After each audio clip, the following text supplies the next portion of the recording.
Me presento para quienes no me conocen, soy Guille Gordoa, directora de Políticas de Género en el Deporte, y estoy con Ari, que Ari, además de ser el director de Masculinidades para la Igualdad del Ministerio de Mujeres, Géneros y Diversidad de la Provincia de Buenos Aires, es un amigo, un genio, y que además es mi puto preferido en este mundo, así que quiero arrancar por ahí, Ari. Quiero arrancar por el concepto de puto, y cómo esto tiene una connotación que a veces es reivindicativa y que tiene que ver con el orgullo, y cómo a veces se usa también como insulto, ¿no? Y sobre todo en el mundo del deporte, con la cantidad de cánticos y rituales y demás. Arrancamos por ahí y contame un poco cómo la ves en ese sentido. Hola Guille, bueno, gracias por la invitación. Me alegra ser el puto preferido. Como vos decís, digo, puto o maricón muchas veces, ¿no? Funciona funciona, digamos, como insulto muchas veces, como categoría de exclusión, de estigmatización, pero también ha funcionado como una categoría política identitaria para reivindicarse desde ese lugar, digo, desde ese lugar que ha sido como excluido, estigmatizado, perseguido. Y cuando hablamos de deportes, y sobre todo con el vínculo con masculinidad, digo, en realidad con cualquier institución vinculada a la masculinidad o ligada a la masculinidad, la categoría de puto o maricón aparece ahí como eje central y como eje, como un fantasma, ¿no? Ese lugar a donde no tenés que caer, ese lugar que todo el tiempo está peligrando la identidad y la posibilidad de constituirte dentro de esa masculinidad.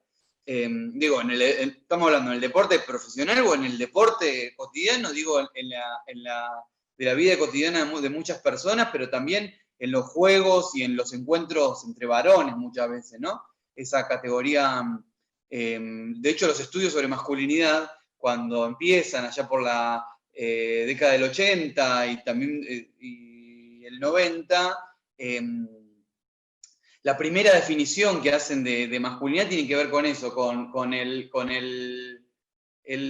digo, constituirse dentro de la masculinidad o dentro de lo que consideran en ese momento como la masculinidad hegemónica o normativa, era demostrar que no se es mujer y demostrar que no se es homosexual, decía el autor que es Michael Kimmel. Pero a mí me gusta más pensarla esta categoría que vos decís, ¿no?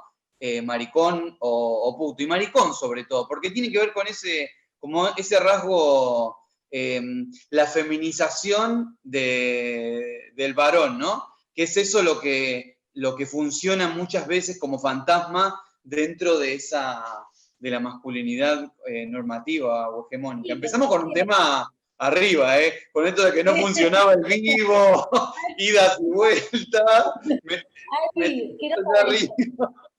sin poder como entrar en calor. ¿Pensás que en el deporte esto es diferente a la sociedad en general? ¿Tiene características particulares? ¿Cómo se da esto que bien describías vos? ¿O no? ¿Es como simplemente una reproducción de lo que vemos en la sociedad en general? ¿Cómo lo pensás vos? Y entiendo que debe tener particularidades, ¿no? Sobre todo en deportes que son, yo pienso, más grupales, digamos, y donde la grupalidad entre varones funciona mucho más, digamos, como reconocimiento, digamos, de cierto éxito deportivo. Están vinculados estos valores de masculinidad y al miedo, digamos, a caer en ese lugar de puto o maricón, que en muchos casos no está asociado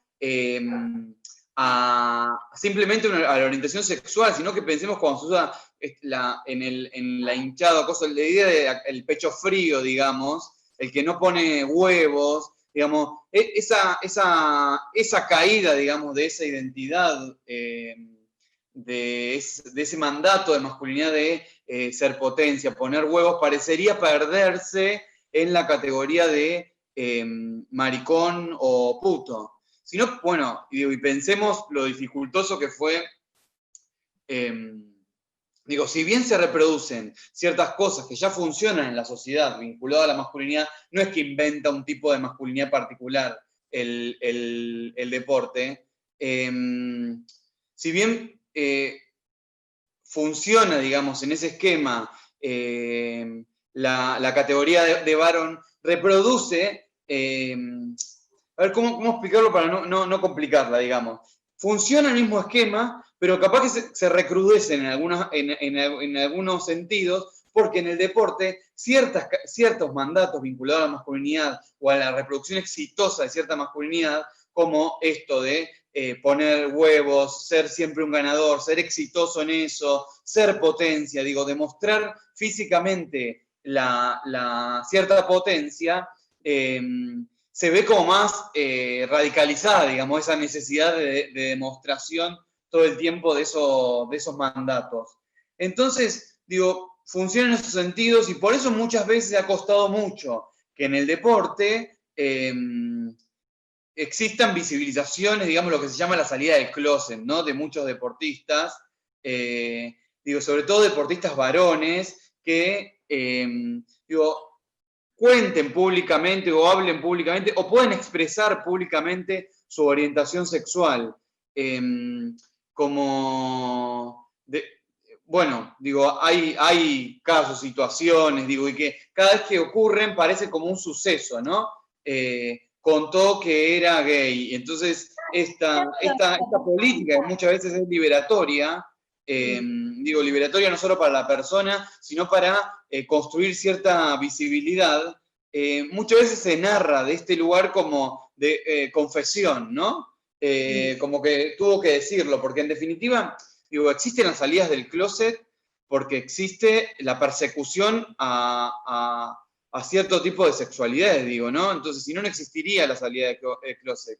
Digo, si la heterosexualidad no funcionaría como un régimen político obligatorio, digamos, donde todos supongamos y suponemos de los demás que son heterosexuales hasta que demuestren lo contrario, digamos, como si fuese un juicio, no debería existir como tal. Pero existe en este sentido y los recorridos son son muy costosos para muchas personas, y en el deporte evidentemente funciona con mucho más, como más profundamente parece, porque digo, en muchas instituciones se fueron destrabando esa posibilidad de visibilizarse, y en el deporte recién se está animando ahora, digo, tuvimos hace poco en el básquet, después en el vóley antes, digo, pero así como deportistas que lo contaron, ¿no? En esta idea de... Hace un poquito un jugador de los Pumitas, ¿no? Exjugador de los Pumitas también salió. Hace poco también, no, eso no... Ari, vamos a seguir y retomando un poquito para que quizás recién se van sumando, y también porque no lo hablamos y lo dimos por supuesto. Sí, esto, porque en realidad me fui trabando porque me iban mandando mensajes que no sabía si estaban sumando o no. A nosotros nos dice que estamos en vivo, pero no sabemos qué está pasando. No sabemos qué está pasando. Bueno, no, pero lo que te quería decir es, repasemos un poquito de qué hablamos cuando hablamos de masculinidades en plural y qué significa hablar de una masculinidad hegemónica, para que quienes nos están escuchando y recién se suman a la conversación también puedan ir pensando con nosotros esto que vamos charlando. ¿Qué es hablar de masculinidades en plural? Bien. ¿Y qué es hablar de la masculinidad hegemónica? Bien. Un poco cuando hablamos de masculinidad hegemónica o normativa, que se llama, pero esta idea de masculinidad en singular, se estaba hablando más como de un dispositivo de poder, digo, que produce mandatos, formas de organización social, jerarquías sexuales y de género, que construye ciertos guiones, ciertos tramas que, si se cumplen más o menos exitosamente, la sociedad va a reconocer esa categoría, te va a reconocer dentro de la categoría de varón, ¿no? Y como un verdadero varón, muy entre comillas, ¿no? Como verdadero varón. Y esos mandatos, digamos, y ese dispositivo de poder que va a producir esas jerarquías y va a considerar esta categoría de varón como en un rango superior respecto a otras formas de habitar la vida, el mundo, los amores, los placeres, los trabajos.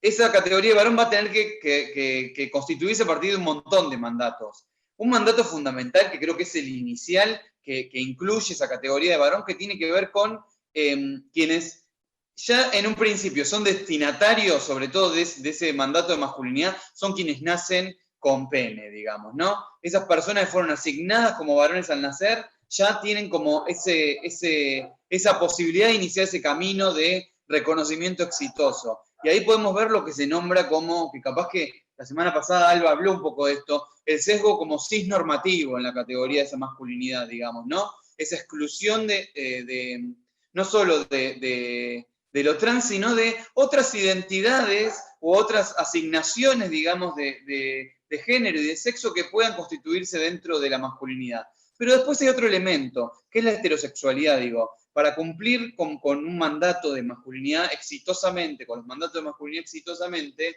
la heterosexualidad funciona ahí como un elemento central. Y por esto que decíamos al principio, ¿no? De cuando apenas iniciamos. En los principios de los estudios de masculinidad, cuando se habló de masculinidad, se dijo que la constitución de masculinidad o la identidad masculina normativa o hegemónica tenía que ver con ser reconocido, digamos, o asumirse de un modo que se rechace. O sea, no tenías que demostrar que no eras mujer y que no eras homosexual, decía Kimmel. Pero acá recién al principio decíamos maricón o bueno, puto, como decía Guillermina.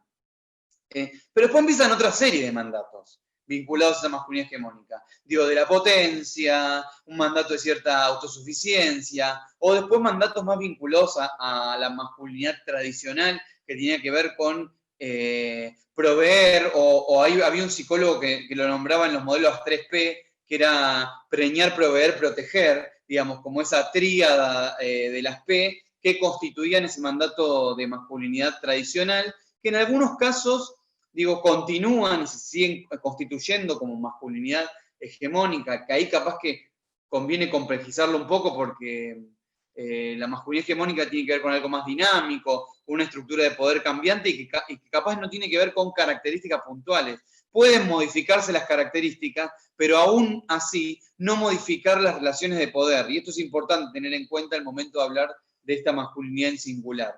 Y después está todo esto que vos decís de la masculinidad en plural, que ahí tiene que ver con toda esa posibilidad de las formas de habitar masculinidades, de identificarse con masculinidades, de negociarlas, de discutirlas, de pensarlas, pero dentro de las masculinidades, que ahí encontramos un montón, digo, ¿no? Que seguramente dentro del dispositivo van a aparecer como las falladas socialmente, ¿no? Como esas que quieren ser excluidas y no forman parte de esas, o sea, forman parte inferior dentro de la jerarquía. Pero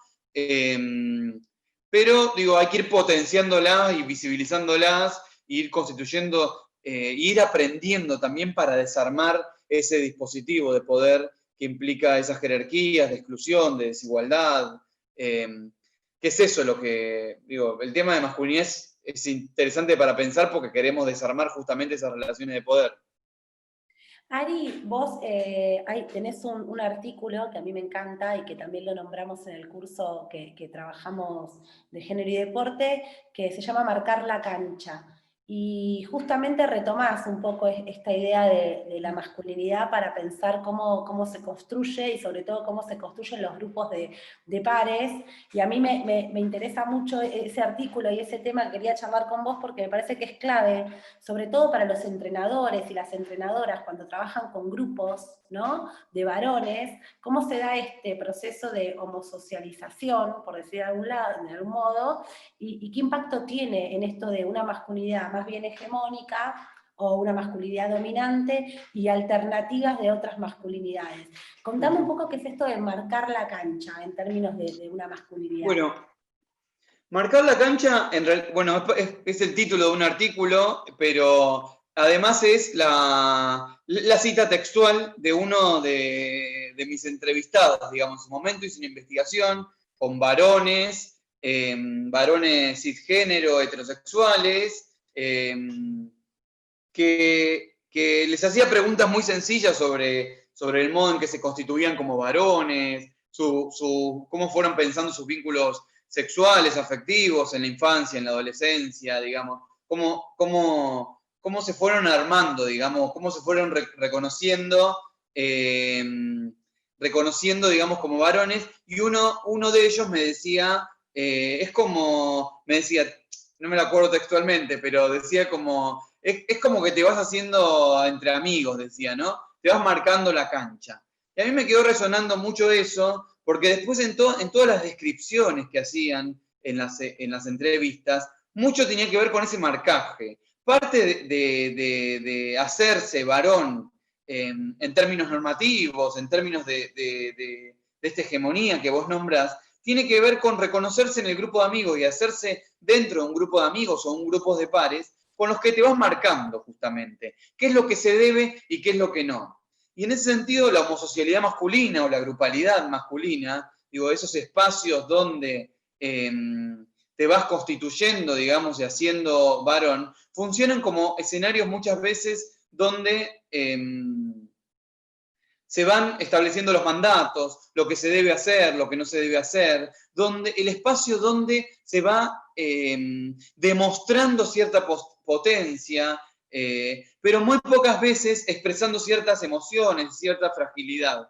Los grupos de amigos, por eso, y sin quitar, digo, hablando estructuralmente, ¿no? Sin quitar excepciones, pues seguramente me van a decir mucho, bueno, pero yo con mis amigos hablo de esto, con mis amigos hablo de lo otro, pero muchas veces los grupos de amigos funcionan como un dispositivo de poder, en muchos casos, donde allí debe demostrarse solo potencia, ¿no? Debe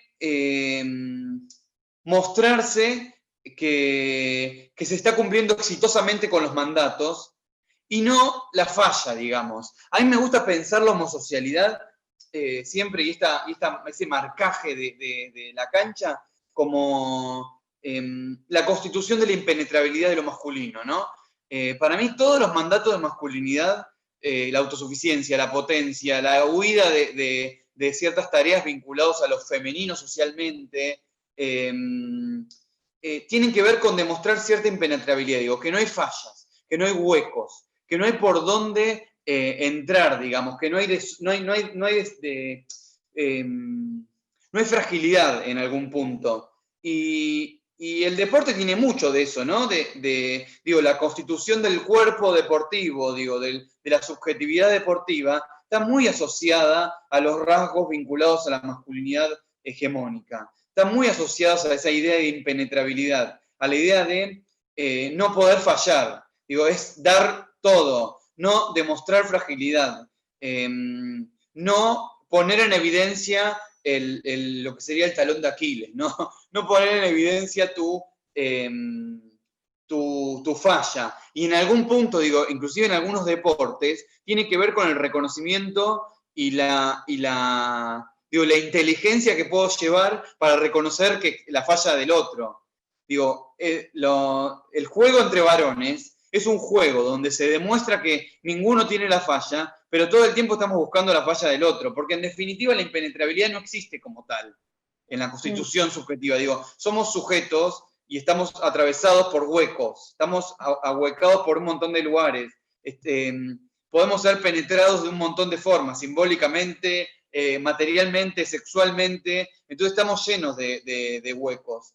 Y volverse impenetrable tiene que ver con una política muchas veces de sometimiento a las otras personas y de penetrar a las otras personas. Y esto me parece fundamental, digo, que es lo que hay que ir repensando de esa masculinidad hegemónica. Digo, cómo está en su constitución muchas veces el sometimiento a las otras personas por el simple hecho de reconocerse como impenetrable. Hay otra cita en ese libro, que también es de otro entrevistado, que dice algo re interesante, que es una metáfora, no sé, no es una metáfora. Sí, es una metáfora, pero a mí me gusta pensarlo como imagen. En realidad la persona seguramente lo dijo literal y tiene una... Es como, pero no es tan literal, yo lo imagino casi literal y yo hago esta imagen, que es, decía, entre varones estábamos agarrados de los huevos, dice, ¿no? Entonces, yo cada vez que, o sea, y la vuelvo a leer todo el tiempo, y esto lo repito en todos lados porque me encanta, porque imagino la escena, ¿no? O sea, literal la imagino la escena de esos varones en círculos y agarrados de los huevos unos a otros, donde soltar el huevo del otro, digamos, para escaparse, implica también sacarse, digamos, lo que me está agarrando a mí mismo, digamos. Y es como algo como es como un lugar de imposibilidad de movimiento, de imposibilidad de fluidez. Entonces, un poco esa constitución de la impenetrabilidad como cerramiento, ¿no? Como no lugar a la falla, a los huecos, a la penetrabilidad. Me a escuchar parece al otro también, ¿no? Me parece re importante esto porque entonces como que empieza a quedar también muy claro por qué el paradigma masculino del deporte refuerza, si no lo pensamos de otra manera, todo esto mismo que vos estás diciendo, ¿no? Porque demostrarse penetrable cómo te deja frente al rival en algún punto, en una lógica de la competencia.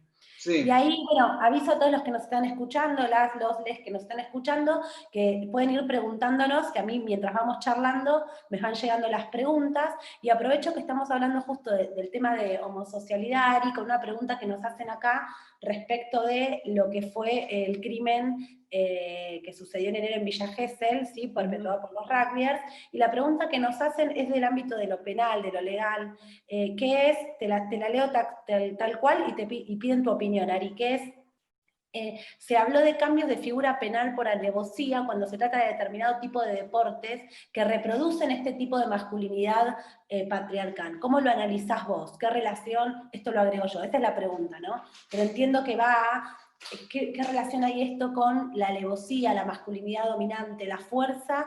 Y acá la pregunta puntual es este cambio en la figura penal. ¿Cuál es tu Sí, opinión, yo no?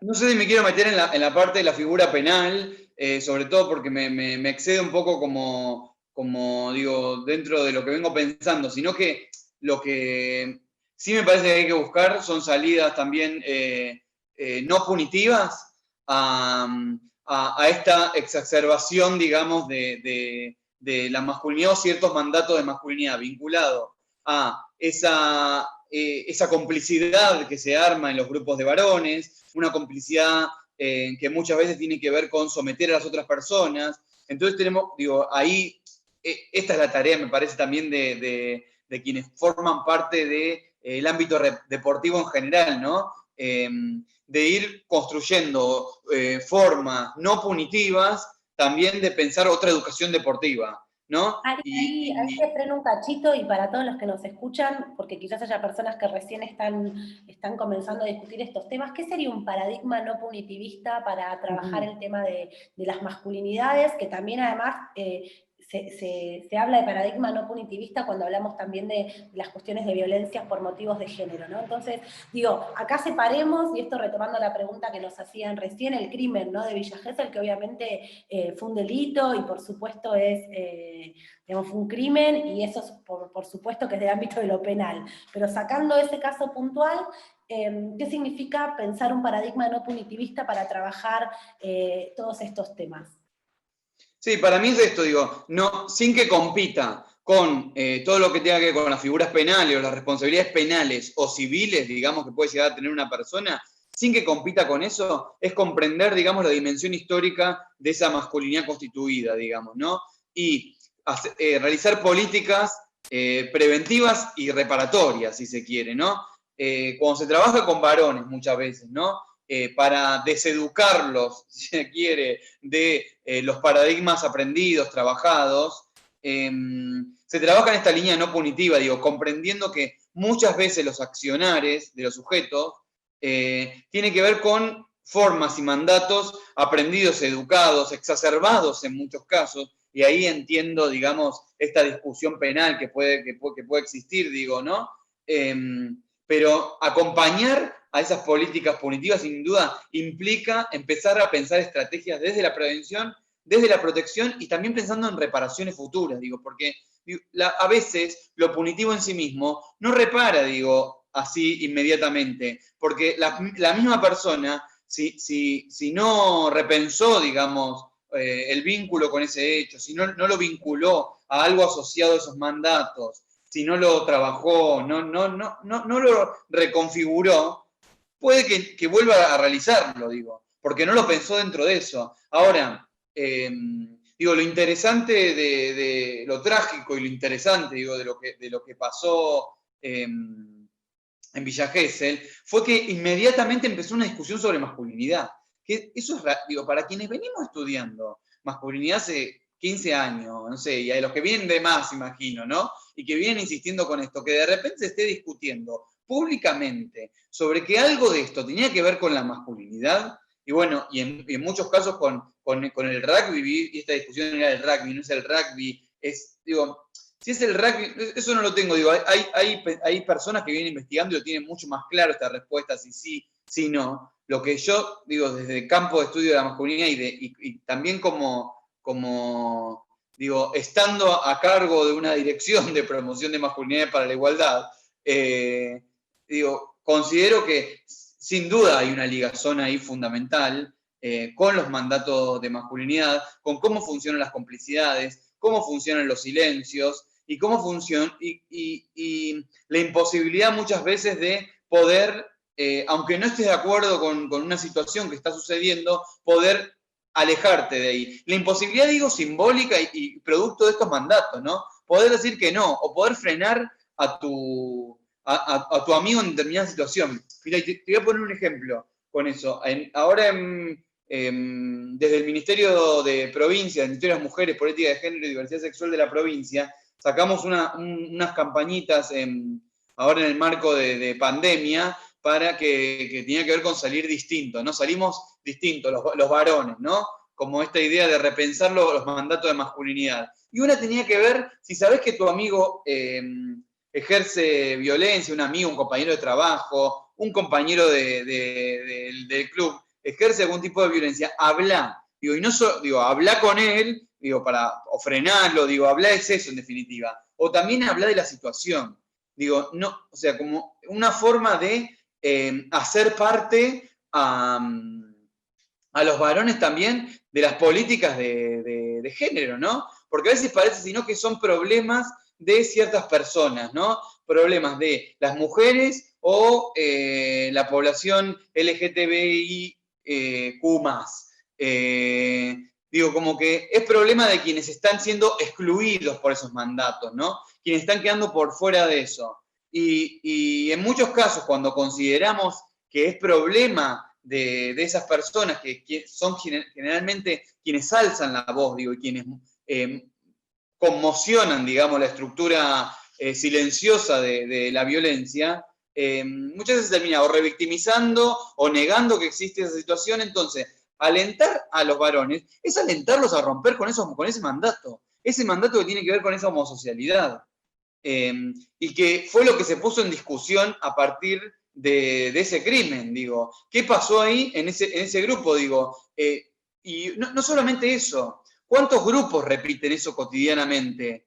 Digo, no ver la excepcionalidad en ese grupo de amigos. Cualquiera de nosotros, nosotras, nosotres, que hemos salido durante toda nuestra vida en la adolescencia, durante toda la adolescencia, hemos salido a bares, boliches, fiestas, hemos visto situaciones un montón de veces. Digo, muchas veces como víctimas, a veces como observadores. Y que se nombre el tema de masculinidad me parece fundamental, digamos, ahí. Porque muchas veces esos crímenes quedaban en la invisibilidad de un homicidio, simplemente. Entonces, empezar a leerlo con esta mirada de género, sobre todo esta mirada de masculinidad, implica que empecemos a pensar otras políticas preventivas. Implica que los clubes, que han potenciado muchas veces y exacerbado esa complicidad en la grupalidad masculina, como acá entre nosotros todo, el otro es el que hay que someter, esa idea de ir exacerbando esa grupalidad, hayan puesto un parate en muchos casos. ¿Cuántos clubes, llamaron para hablar de masculinidad? Seguramente a Voz de Nación, acá en provincia pasó lo mismo. ¿Cuántos clubes se dieron cuenta que, bueno, capaz tenemos que trabajar esto, ¿no? Que antes era insistencia de quiénes, de un grupo de pibas que formaban parte seguramente del área de género del club, que venían insistiendo con institucionalizar el área, con que no, que venían insistiendo con que había que mirar, había que tener una mirada de género sobre lo que está la política del club. Bueno, trágicamente se pone en evidencia eso, como pasa muchas veces, ¿no? Que tiene que haber situaciones, digamos, como crímenes, para que se pongan en evidencia que hay algo que tiene que modificarse socialmente. Y esto es importante. Esto no es hacerle política para las mujeres o para las personas de la diversidad sexual. Esto es hacer política del deporte, de las instituciones, del Estado. Esto es construir otro modo de hacer política. Tengo un montón de preguntas acá que nos fueron haciendo, pero antes de retomar las preguntas, hay un tema que vos nombraste que me parece clave en este recorrido que venís haciendo de qué pasa con la construcción de la masculinidad en el grupo, la homosocialidad, y hablaste de los pactos. Y me gustaría hacer como un doble clic en el tema pactos entre varones, porque me parece que es fundamental también en las instituciones deportivas, bueno, en todas las instituciones, ¿no? En los grupos de amigos, en las instituciones políticas, en las instituciones deportivas, pero ¿qué pasa ahí entre el pacto entre varones y por qué es tan difícil esa ruptura? Es tan difícil, digamos, poder mirar hacia otro lado, porque me quedé con la escena hasta que traías de soltar los huevos, ¿no? Porque en definitiva es en esta ronda de todos agarrados de los huevos, porque es tan difícil que alguien suelte un poquito esa ronda, deje ese lugar vacío, si se quiere, y abra otra posibilidad. ¿Qué pasa ahí con los pactos entre varones? Aún bajo el discurso de muchos varones que cada vez más se nombran a sí mismos feministas o en desconstrucción, o que levantan un montón de banderas, siempre y cuando algo de ese pacto no se fisure, ¿no? Porque esto es lo que vengo viendo quizás en muchas discusiones y en muchas cuestiones. Contame un poquitito de las cuestiones de los pactos estos entre varones. ¿Y por qué Creo es tan que difícil? hay algo fundamental ahí que tiene que ver con lo que mencionábamos al principio, que es el reconocimiento en esa homosocialidad masculina. Digo, no, la identidad masculina, la construcción identitaria masculina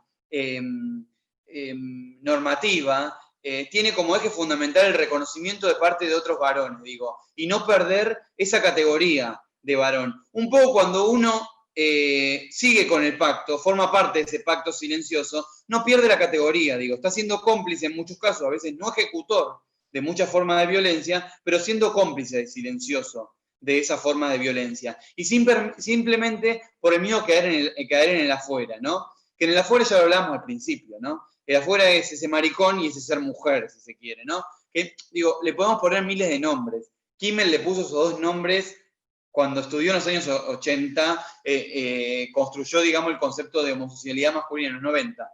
El concepto de homosexualidad masculina y eso de constituirse y como no mujer y como no homosexual, decía.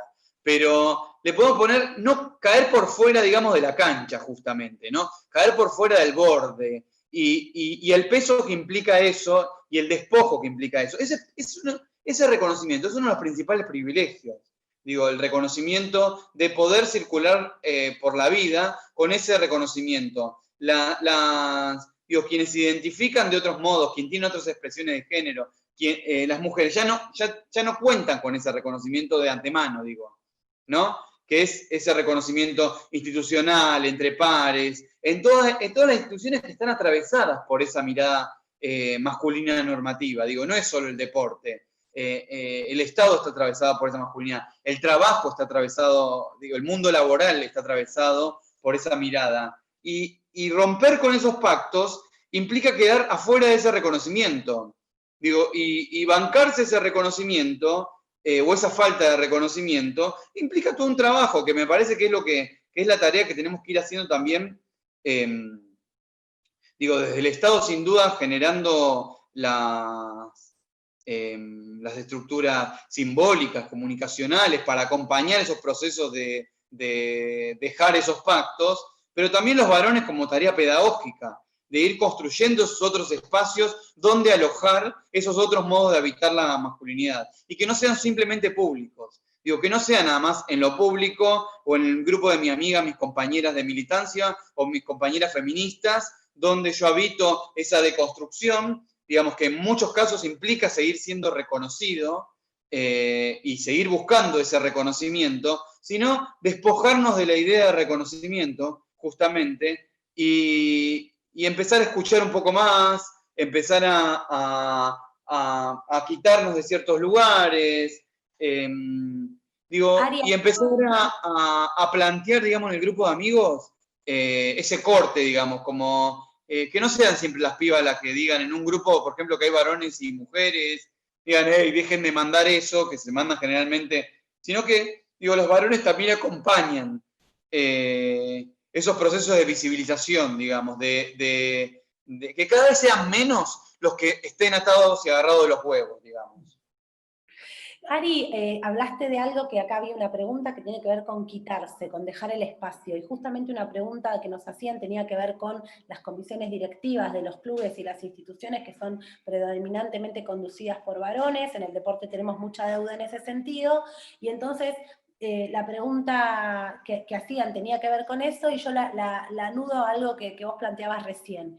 ¿Qué podría llevar a que los varones, tal y como los conocemos, puedan hacer este proceso de dejar el espacio, de quitarse, de correrse, de escuchar, de abrir, porque es una renuncia en algún punto, ¿no? Y sobre todo en espacios de poder. ¿Cómo trabajamos eso para que sea posible y que cada vez más las mujeres y las diversidades puedan ocupar lugares de decisión y que cada vez más haya varones que puedan correrse un poquito y quitarse, ¿no? Y dejar ese lugar de privilegio? Bueno, es una renuncia que, como toda renuncia, no es necesariamente placentera al 100%. Digo, lo que hay que ir construyendo, digo, y eso es tarea para mí también de otros varones, ir construyendo, digamos, esa necesidad urgente que hay de quitarse de esos lugares, digamos, ¿no? Y empezar a habitar otros, más de escucha, más de transformación, más de construcción en pos de construir políticas inclusivas, más igualitarias. Digo, la ganancia es eso, una lucha, digamos, contra las jerarquías sexuales, de género, contra las diferentes formas de violencia y sometimiento, pero no es que renunciar necesariamente implica algo placentero en sí mismo. Digo, es muy... Ahí es donde hay que ir trabajando y erosionando, digamos, cierta estructura identitaria para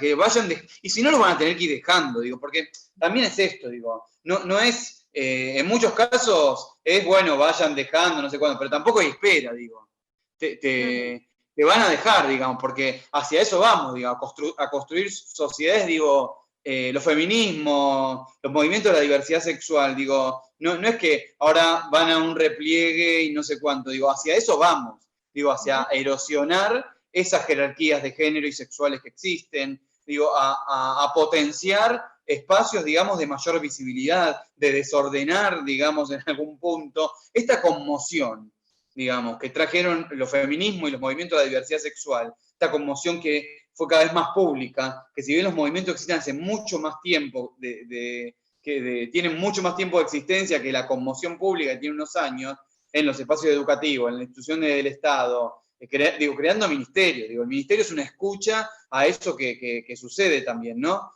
O un resultado de eso que sucede. En el deporte, con las áreas de género, que la Secretaría de Deporte de Nación tenga una dirección de género, ¿no? Digo, esto tiene que ver con que se conmocionaron esos espacios. Y digo,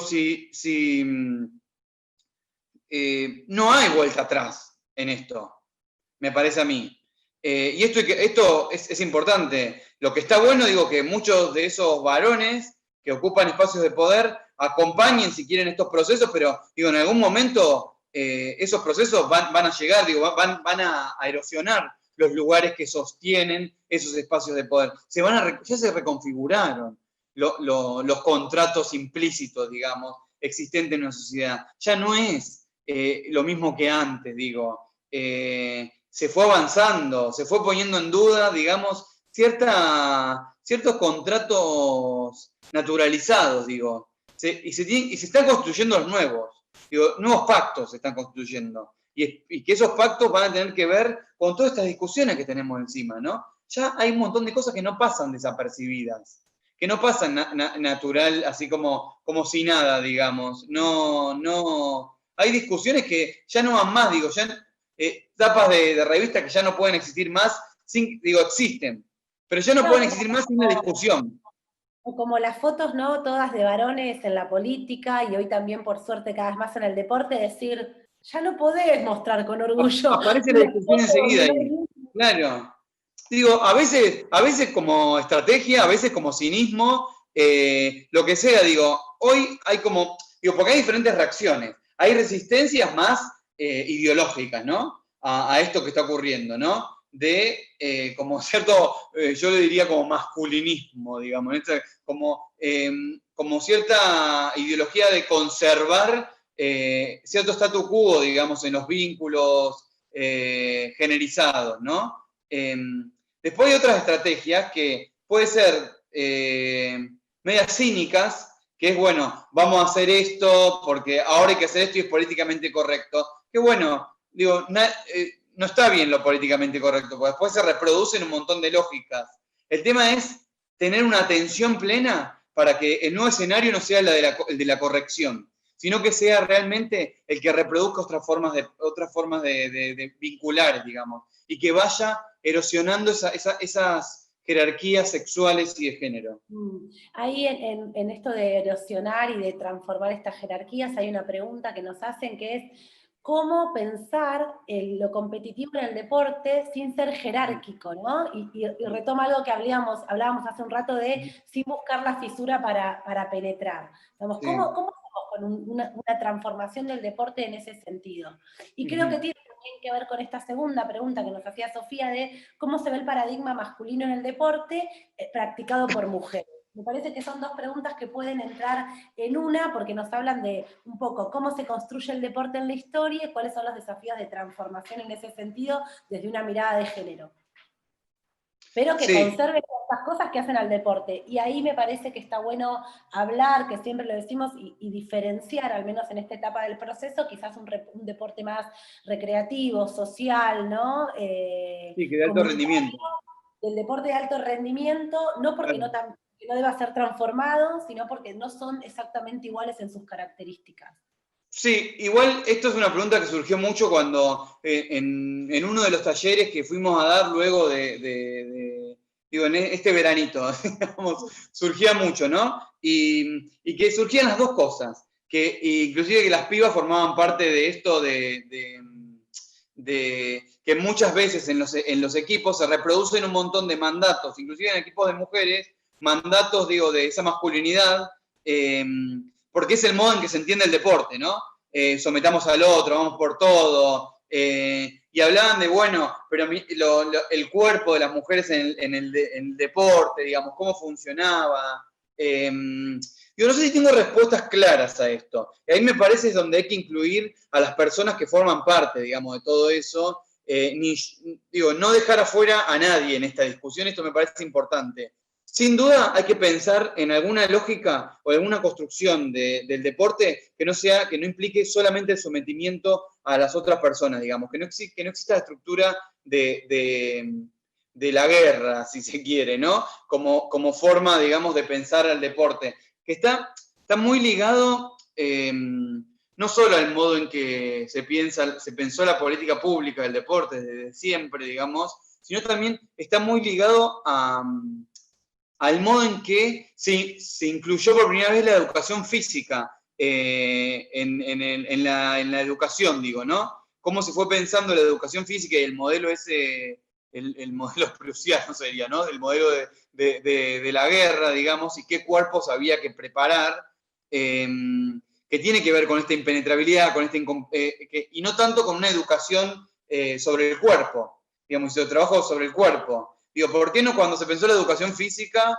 no se pensó la inclusión, no sé, tiro cualquier cosa, ni siquiera del yoga, ponele, ¿no? O de la expresión corporal, y sí se pensó el desarrollo de ciertas técnicas. ¿O por qué no se desarrolló cierta educación sobre el cuerpo técnica, digo, de educación saludable del cuerpo, y sí se potenció el darlo todo, ¿no? Como ir corriendo ese límite.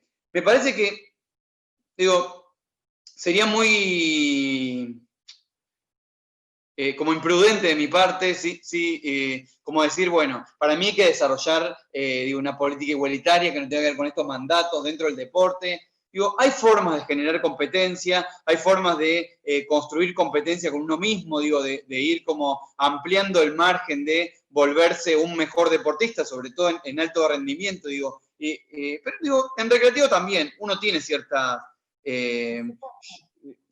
digamos, límites que quiere ir cruzando y en definitiva potencian el deseo por ir haciendo ese deporte muchas veces. Digo, la competitividad no es mala en sí misma, digo. El problema es la construcción del otro como alguien a quien someter, Son dos cosas completamente distintas, Eso me parece que es me clave, ¿no? parece. Sí, me parece que es Pero fundamental. digo, esto, hay que incluir a quienes practican deporte, alto rendimiento, digo, hay que incluirlos en la discusión, ¿no? Bueno, tanto la subsecretaría acá de deporte como la secretaría, digo, está pensando también con gente que forma parte del mundo del deporte, ¿no? No es que son especialistas de la universidad en género que vienen a entrometerse. Digo, me parece que como hay que incluir a quienes vienen pensando el género y la diversidad y vienen haciendo una discusión, sobre todo una discusión con instituciones, no solo las instituciones deportivas de alto rendimiento, sino también con las instituciones médicas, ¿no? Que vienen haciendo una discusión muy fuerte en ese sentido, con la construcción de un sistema binario, sobre los modelos de deporte, los modelos de alto rendimiento, el modelo exitoso de un deportista, que me parece que es ahí donde hay que ir incluyendo. ¿Y qué pasa con las mujeres en el deporte? Es súper interesante, digo, porque es interesante en esto, en que muchas, sobre las que yo conozco, por ejemplo, y eso es medio personal, están muy vinculadas a este paradigma, digamos, de lo masculino, digamos, en la construcción deportiva, más allá, digo, después de su vida privada, vincular, pero esto de esta idea de impenetrabilidad, ¿no? De no mostrar fragilidad, inclusive de nombrar, cuando se ven frágiles, nombrarse a sí mismos como mariconas, ¿no? Esta cosa así que es súper interesante cómo funciona ahí. Pero en términos estructurales, digo, están en una posición de desigualdad respecto al deporte, los varones, sobre todo, y en términos, digo, más allá, digo, los deportes practicados por varones no solo, digo, están más potenciados y fueron más potenciados históricamente en términos económicos, sino que han constituido también identitariamente a identidades nacionales, ¿no? Más allá de que uno practique o no el deporte, digo, ¿no? Pero el fútbol, digo, como eje central, pero después otros deportes que van ganando como gloria, depende ciertos éxitos, y la Argentina se vuelve fanática de ese deporte de repente y no sabía nada hasta el momento y de repente sabe todo. Digo, generalmente son deportes practicados grupalmente por varones, ¿no? Porque, digo, eso donde vivimos la gloria o la guerra, ¿no? Ganar o no la guerra. Digo, el deportista en definitiva es como, o la constitución de ese mandato masculino funcionando en el deportista, no digo que todos los deportistas sean así, sino cuando, como estructura, digamos, ese mandato, tiene que ver con la figura de guerrero también, ¿no? Hay un libro muy lindo de Barthes. Cánticos de motivación siempre van por esa línea, ¿no? Sí, Claro, tal cual. Pero hay un libro muy lindo de Barthes, que debe ser otro que no sabía nada de deportes. Pero. Por vos, porque vos dijiste otro que no sabía nada de deportes. Vos sos el incluyéndome. No, yo algo practico. No, practico bastante, pero bueno, siempre como amateur, ¿no? Pero escribió un librito que se llama El deporte y los hombres, que es un libro rarísimo de Roland Barthes, que un cineasta, después de leer dos textos de él sobre mitologías, que había escrito un libro que se llama Mitologías, dos textos de él sobre uno sobre boxeo y otro como que él lo analizaba como una mitología, le pidió que haga un guión para imágenes de diferentes deportes que había hecho el cineasta este. Y escribió El deporte y los hombres, que es como el guión de fondo, la voz de fondo va acompañando ese documental, y constituye esto, digo, dice, el deporte funciona como esa institución moderna, como ese lugar de escenario donde se vive esa guerra, digamos, ¿no? Y le empieza a hacer un montón de preguntas al deporte y la constitución, digamos, de la humanidad, y están muy vinculados estos mandatos de lo masculino, ¿no? Que está vinculado al guerrero, al cuidador de las fronteras, al ídolo, ¿no? Al ídolo que tiene que ver con a quién seguimos, quién se convierte en ídolo, quién quiero ser. Ahí ¿no? me parece que vos hiciste referencia a un par de cosas que a mí me parecen claves, que tienen que ver con esta pregunta que nos hacían respecto de la transformación del deporte. Creo que hay que como empezar a hilar fino en algunas cosas que tienen que ver con que hablemos de un deporte para todos o que hablemos de nuevas masculinidades y nuevas feminidades, no implica que necesariamente tengamos que borrar las jerarquías, ¿no? Me parece que no hablamos de eso necesariamente, porque, o que no hablamos tampoco de decir que no se quiera ganar o que no se quiera competir. No es una No, discusión no, sobre la claro. competencia. Sí es una discusión sobre si esa competencia, si ese ganar, si ese modelo de éxito viene de la mano necesariamente del daño al otro, ¿no? De la Claro. dominación mediante el daño del otro. De Digo, la más allá, digo, y los discursos que funcionan sobre todo alrededor de eso. Digo, y en la preparación de eso. Sabemos que muchas veces después no sucede eso en sí, en el hecho deportivo en sí, ¿no? Pero digo, en esta educación deportiva, digamos, ¿cómo funciona ese mandato para que lo que hablamos en los clubes, decía, ¿por qué ocurre esto después cuando salen afuera? Cuando van al boliche, ¿entendés? ¿Por qué ocurre esto? Digo, y esto es lo que hay que pensar, digo, en esa educación deportiva o esos deportistas. ¿Qué sucede con esos mandatos fuera de la cancha? ¿Cómo puede funcionar la competencia y la competitividad? Y si querés el sometimiento como metáfora, ¿no? Como metáfora en someter al otro, porque capaz que uno no se los puede sacar de encima, como esa palabra. Digo, ¿cómo funciona después afuera de eso? ¿Qué ocurre con una maquinaria que después puede matar? Digo, ¿qué ocurre con esos modos cuando se sale cuando se está fuera de la cancha, ¿no?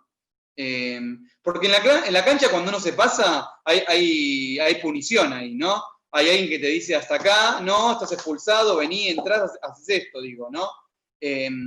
No está disciplinado y estructurado el uso de la violencia, si se quiere, y el ejercicio de esa potencia de sometimiento. Digo, hay reglas en ese sentido.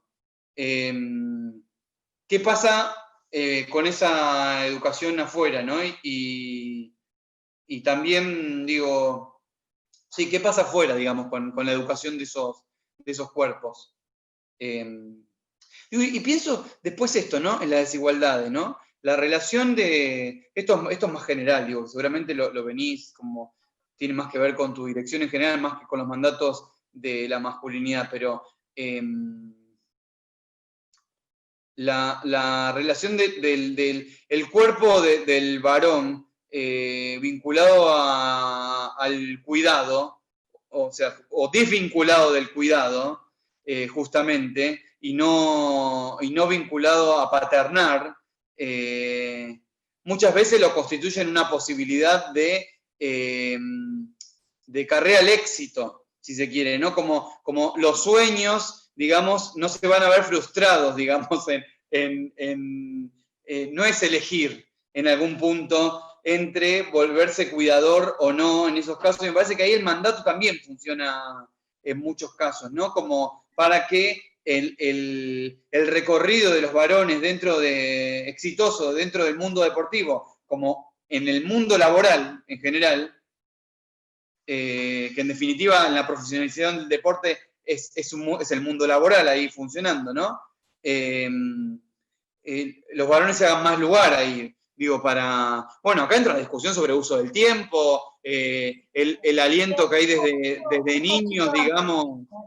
Un cachito antes de eso, porque me parece fundamental y les aviso a todas las personas que nos van preguntando que yo retomo un poco de las preguntas que nos van haciendo y Yo no reformulo las un veo, poco, hago un mix ahí para seguir conversando, pero tomo lo que nos van diciendo. no Ahí la hay veo. algo que me parece fundamental. Vos hablaste de todo el paradigma de lo impenetrable, ¿no? Y recién estabas hablando de los cuerpos.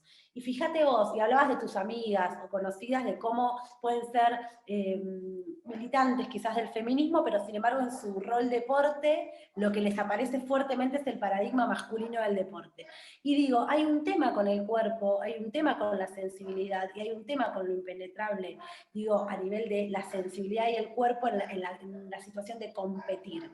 Porque esas emociones, esa fragilidad, pareciera que no puede estar en juego si querés ganar, ¿no? Entonces, esto también produce a veces un descuido sobre el propio cuerpo, un descuido sobre la emocionalidad, a tal punto, y esto es un indicador muy, muy grande que tenemos, que todo lo que es la violencia psicológica, ¿sí? Que las mujeres y varones también reciben, ¿sí? En sus entrenamientos, muchas veces son negadas y asumidas como parte de la cuestión motivacional, como parte de la Totalmente. cuestión disciplinar, cuando Sí. son situaciones de mucha agresión y de violencia, porque Ujú. ahí sí se pone en juego todo esto que veníamos hablando al inicio de qué es ser un triunfador o una triunfadora en el mundo del deporte.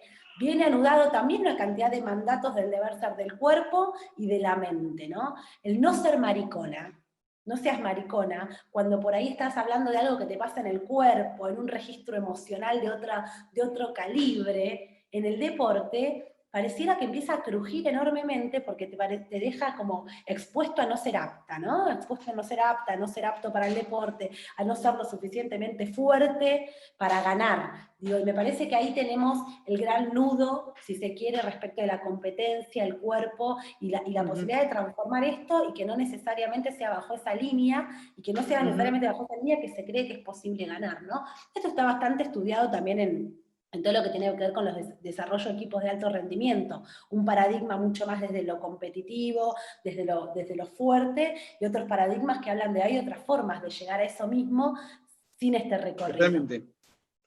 Totalmente. Y uno que ha pasado por diferentes espacios de entrenamiento ha visto esos paradigmas funcionando, más allá de que uno no sea alto rendimiento, ¿no? Pero, digo, ha visto esos paradigmas funcionando y cómo podés también, digo, competir con vos mismo, o digo, ir avanzando, si se quiere, en esta de ir generando competitividad, sin la necesidad del sometimiento, sin la necesidad de la tortura. Digo, ahí es donde funciona el mandato. Digo, no necesitas esos modos, porque tienen que ver con modos de ejercer poder, ¿no? Y ahí es donde funciona ese mandato normativo de masculinidad. Que el modo de ejercer poder, el único modo, es el sometimiento. El sometimiento a la otra persona, digamos. Entonces, y en el caso de una educación de esto, de generar máquinas del deporte, digo, no cuerpos que no sientan, digo, pero que no sientan al punto de que se ha discutido, ¿cuántas veces se ha discutido, por ejemplo, en los mundiales, si podían o no tener sexo los deportistas y qué pasaba con la energía puesta? Bueno, digo, se las construye como, digo, hay algo medio maquinario construido alrededor de esos cuerpos que parece ser que la única forma de construirlo es a partir del sometimiento. Pero esto digo, es ahí donde está el mandato que hay que poner en cuestión. Y ahí seguramente hay un montón de entrenadores y entrenadoras que está bueno escuchar para mí. Digo, no preguntar a quienes venimos de los estudios de género, ¿no? Si no quieren, porque capaz estamos menos legitimados para hablar de deporte. Pero sí conozco un montón de gente que ha estudiado, que ha estudiado la carrera para entrenador y entrenadora de alto rendimiento, que tiene otros modelos de enseñanza, otros modelos, y que juegan con los mismos resultados, ¿no? Bueno, tal vez escuchar, digamos, esos paradigmas. Digo, ya hay paradigmas que ponen en entredicho las formas de esos mandatos de masculinidad funcional en el deporte. Ya están ahí, están dando vueltas. Hay que ver qué lugar le damos ahí adentro. Ahí estaban haciendo una consulta que dos personas preguntaban lo mismo, es, bueno, ¿qué pasa con esta validación o naturalización de los cánticos de la hinchada que refuerzan todo este modelo que estamos conversando? Y si pensamos que es necesario avanzar en sanciones, ¿no? Como forma de evitar que esto se naturalice y se siga reproduciendo este modelo del que estamos hablando. ¿Cómo hacemos ahí el paradigma no punitivista y estas cosas? ¿Cómo hacemos? Me parece que digo, en algún momento se ha avanzado desde el INADI con eso, creo que aún siguen, digo, trabajando con eso, separan partidos, inclusive cuando se reproducen ciertas formas de violencia o homofóbica o racista, bueno, y se han parado inclusive partidos, bueno, me parece que, digo, digo, la sanción puede servir, no se vuelve a repetir, pero ahora hay que hacer un trabajo para comprender, digamos, qué es lo que se sancionó. Porque para mí lo tengo muy claro qué es lo que se sanciona ahí. Pero eso no quiere decir que todo el mundo lo tenga claro. Bueno, es parte del folclore, te dicen, ¿no? El folclore generalmente, cuando está el argumento del folclore, generalmente es algo vinculado a este paradigma de masculinidad. Generalmente cuando el argumento es parte del folclore, seguramente que hay una política de sometimiento a alguien. Pero es tal cual el argumento, ¿no? ¿Cómo me vas a sacar pero hay eso que de la pensarlo, cancha me de parece igual, ¿eh? fútbol? Hay que trabajarlo, porque hay muchos... Yo este año fui a la cancha un par de veces a ver partidos de fútbol, ¿no? Que nunca había ido, con un amigo que me llevó. Y son muy creativos algunos, muchas de las canciones, digo. Inclusive yo creo que si lo laburás bien, hasta puede llegar a ser interesante, digo, lo que suceda, digo. Cada tanto igual... he visto, digamos, que cada tanto aparece algo de esto, algo que ahí se metió, se coló algo de los feminismos, de la diversidad sexual, y se pone de manifiesto. Digo, los clubes ahora, más allá de lo políticamente correcto, todos los clubes, el 28 de junio sacaron algo para el Día Internacional de Orgullo. O gran parte de los clubes, digo, de los clubes. Y eso no ocurría. Ari, escúchame esto que no me quiero olvidar porque me parece fundamental y ya nos estamos quedando sin tiempo y le aviso a todos los que están mirando, si nos quieren hacer alguna pregunta más, es ahora porque después ya vamos cerrando, pero aprovecho para hacerte esto. ¿Cómo impacta en los varones todo el avance de las luchas feministas y de las diversidades, ¿no? Porque retomo esto, efectivamente, todos los clubes o la gran mayoría salió con posiciones, con videos, con publicaciones sobre diversidad el Día del Orgullo que antes ni por casualidad. Probablemente, creo yo, empujado muchísimo por las áreas de género, pero digo, más allá de eso, ¿cómo ves vos, desde tu campo de estudio, que impacta en los varones todo el avance de las luchas feministas y de las diversidades, y qué pasa con las resistencias, ¿no? Que también se van generando? Bueno, tiene un poco que ver con esto que nombrábamos al principio. Hace un rato cuando preguntaban por los dirigentes y esto. Los feminismos, digo, y los movimientos de diversidad sexual conmocionaron los escenarios, sin duda, ¿no? Pusieron en entredicho ciertos contratos que estaban naturalizados, de modos de vincularnos, de modos de entender, de hacer política, de modo de entender el deporte, de modo de entender el periodismo deportivo. Yo doy clase dentro del periodismo deportivo. Cada vez son más las pibas que vienen y están ahí sentadas en las cursadas, digo, cuando al principio era una carrera de varones plenamente. Yo doy clase acá en la Universidad de La Plata, que creo que es la única que forma parte de la universidad pública, de una carrera de periodismo deportivo. Pusieron en entredicho esto, cada vez está más presente esto de poner en cuestión. Las resistencias, digo, están estas que te digo, estas ideológicas, después las que operan, digamos, del lugar de lo políticamente correcto, como seguramente fueron un montón de estos saludos por el Día del Orgullo.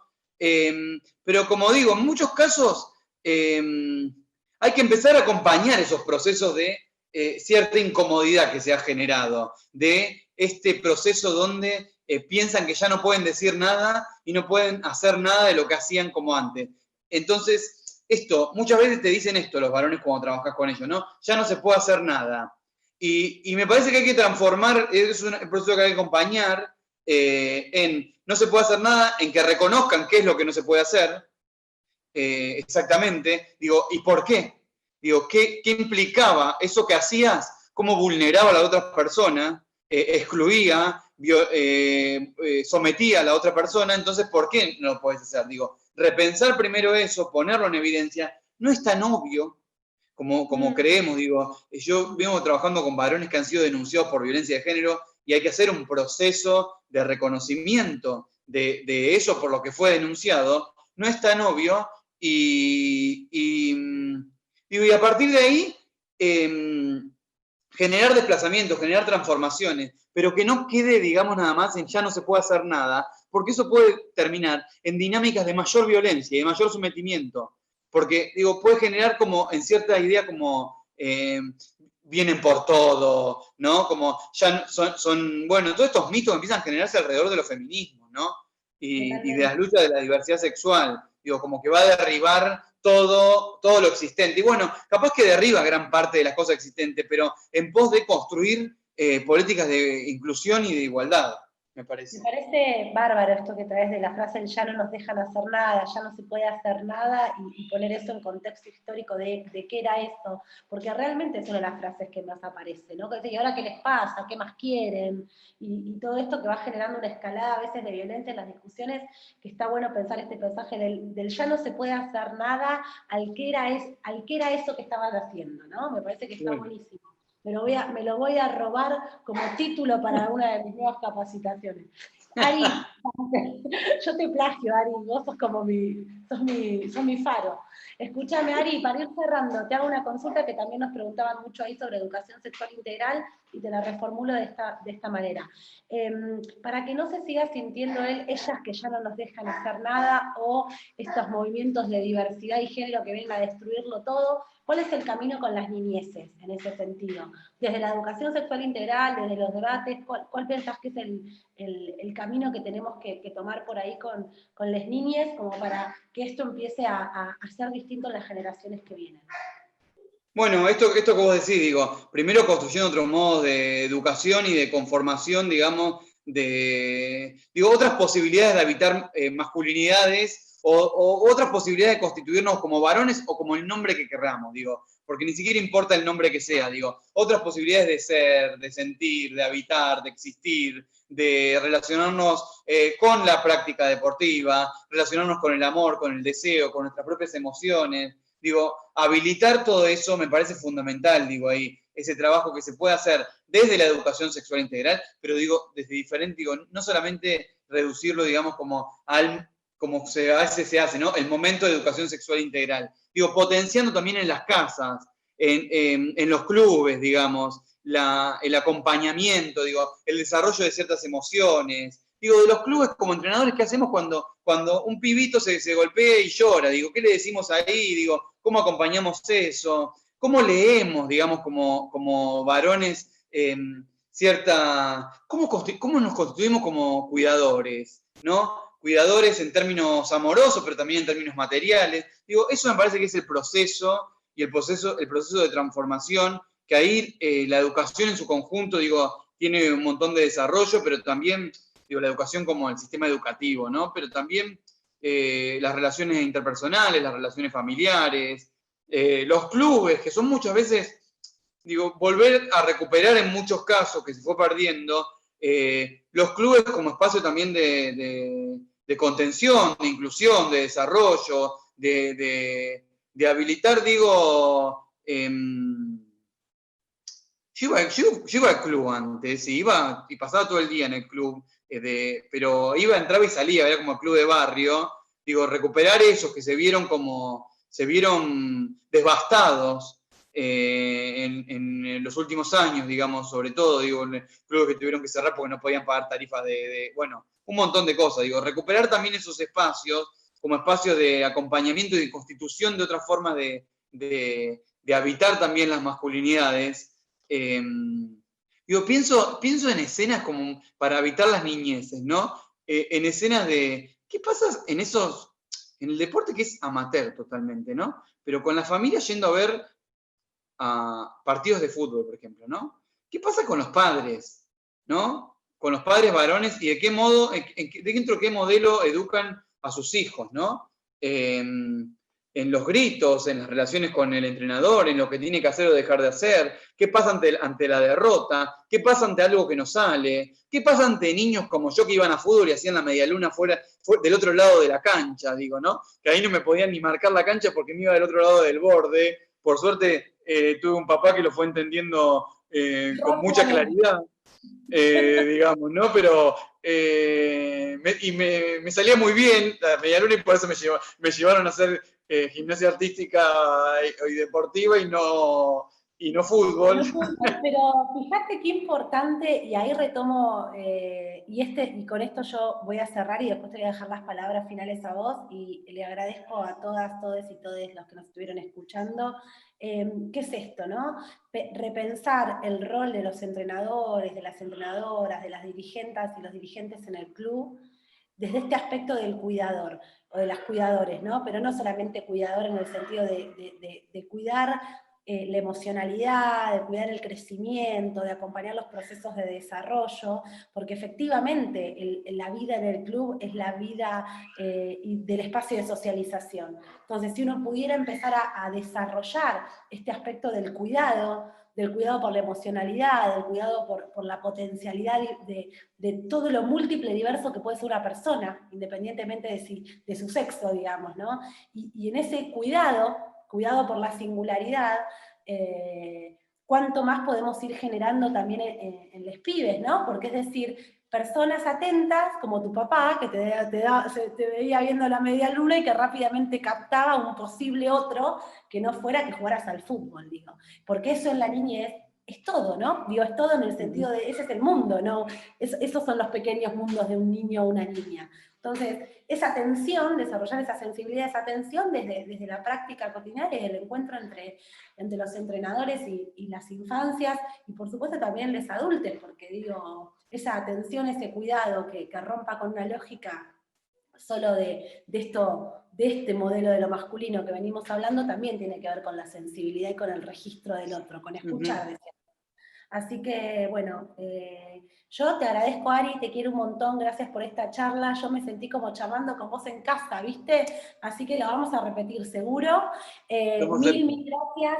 Te voy a dar tus palabras de cierre y le agradezco a Iniciativa Spotlight, a Vicky, que está por ahí, a todo el equipo, que también son parte de la organización de este ciclo de charlas, al Ministerio de las Mujeres, Género y Diversidad, de Provincia de Buenos Aires, donde ahí es Ari director, y también de Nación, y obvio a la Secre de Deportes.